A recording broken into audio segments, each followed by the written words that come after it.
On June 7, 2025, American tennis sensation Coco Gauff clinched the women's singles title at Roland-Garros in a thrilling three-set final under the warm Paris sunshine. Facing world no.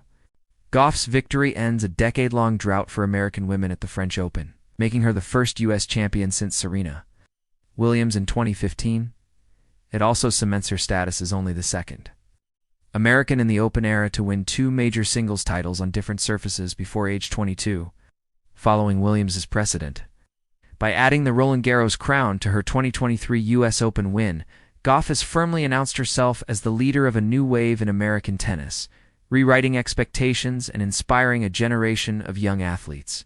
The match itself showcased Gauff's growing tactical maturity and mental resilience. After narrowly losing the first set, she raised her first serve percentage from the mid-60s to over 75% in the second. Leveraging aggressive inside and forehands and heavy kick serves to push Sabalenka into defensive positions. Key breaks in games 4 and 6 of the second set swung momentum decisively, and in the final set, Gauff converted 2 of 3 breakpoints to seal the victory. Her ability to maintain poise during long rallies and dictate play with depth and variety underscored a level of composure it's rarely seen in a Grand Slam final. Off-court, Gauff credited an unconventional motivational ritual with bolstering her belief. Inspired by Olympian Gabby Thomas, she kept a handwritten note taped to her locker reading, "I will win French Open 2025, reviewing it daily throughout her clay court season. She shared on social media that this manifestation exercise helped quiet self-doubt and sharpen focus during tense moments. A testament to her evolving mental game and willingness to explore new approaches in pursuit of excellence. Emotionally, Gauff dedicated the win to Black America, positioning her achievement as more than just athletic success, but a beacon of hope. Reflecting on feeling disillusioned after the 2020 U.S. election, she spoke of renewed purpose following her mother's encouragement at last year's WTA finals. "This trophy is for anyone who's ever been told they don't belong," Gauff said, her voice quivering with emotion. "If my journey shows one thing, it's that representation matters, and perseverance pays off."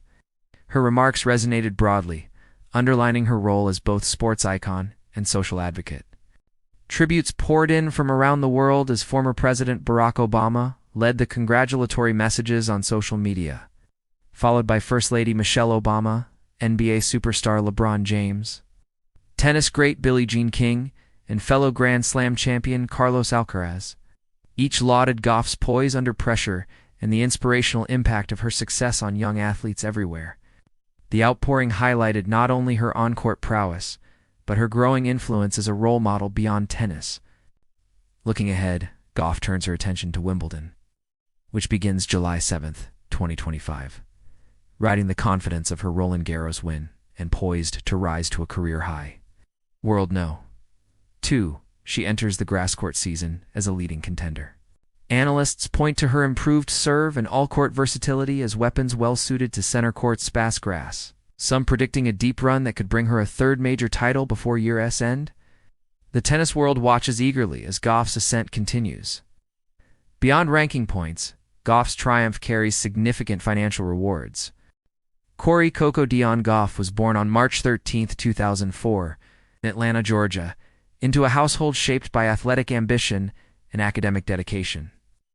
Her father, Cori, was a standout basketball player at Georgia State University before embarking on a career as a healthcare executive. And her mother, Candi, competed in hurdles and heptathlon at Florida State University before becoming an educator. Recognizing early that Coco possessed both natural talent and an uncommonly fierce competitive spirit, her parents chose to leave their established careers and relocate the family to Delray Beach, Florida, so she could train year-round under expert guidance.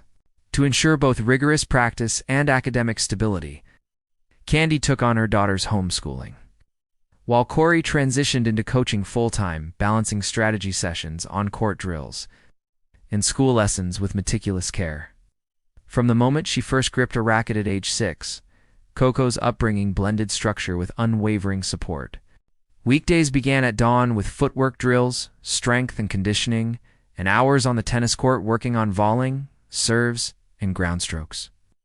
Afternoons were devoted to video analysis, strategy discussions with her father, and school assignments a schedule she embraced with the same intensity she brought to her forehand. Weekends often featured travel to national junior tournaments, or, in cooler months, clay court training stints at Europe's elite academies.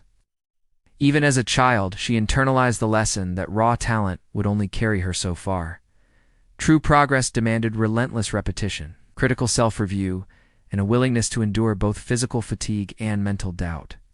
Adolescence brought new challenges. On the court, Gauff grappled with inconsistency in her serve and forehand, strokes that occasionally faltered under the spotlight. Off the court, she navigated the pressures of social media scrutiny and the expectations that accompany early success. Her breakthrough into Wimbledon's second week at 15 thrust her into the global tennis conversation. Rather than buckle, she leaned into a disciplined mental training regimen, visualization exercises, mindfulness breathing, and even the handwritten affirmation taped inside her locker. "I will win French Open 2025, which she reviewed daily. These rituals, inspired by Olympians' use of manifestation techniques, fortified her belief that setbacks were temporary, and that each grind session, no matter how monotonous, was a step toward greatness. Transitioning to the professional tour at 14 meant confronting opponents whose power and experience dwarf even the most talented juniors. It also meant shouldering the cost of travel, coaching, physiotherapy, and the rigors of life on the road. The Gauff family treated these as investments rather than burdens. Coco's two younger brothers assumed extra responsibilities at home, and her parents managed logistics with military precision training schedules, rest days, press events, and charitable appearances interwoven like clockwork. This cohesion allowed Coco to focus singularly on improvement, trusting that her support network would handle every detail off-court. Her first Grand Slam final at the French Open in 2021 ended in defeat, but it crystallized her hunger. She analyzed every lost point, refining serve placement with her new coach, experimenting with grip adjustments and spin variations until her first serve percentage climbed into the mid-70s. When she captured her first major at the US Open in 2023, then followed with the 2025 French Open title, it validated years of sacrificial mornings, blistered hands, and mental conditioning born from desire and discipline. Throughout, she maintained perspective, crediting late-night talks with her mother about character and early morning sprints with her father about grit. Today, Coco Gauff stands not only as a two-time Grand Slam champion, but as a testament to what family unity, regimented training, and an unquenchable desire can achieve. Her journey from a 6-year-old holding a racket with wide-eyed bait ambition to a global icon inspiring countless young athletes underscores that greatness is less a gift than a deliberate pursuit, scripted daily through sweat, sacrifice, and unwavering self-belief.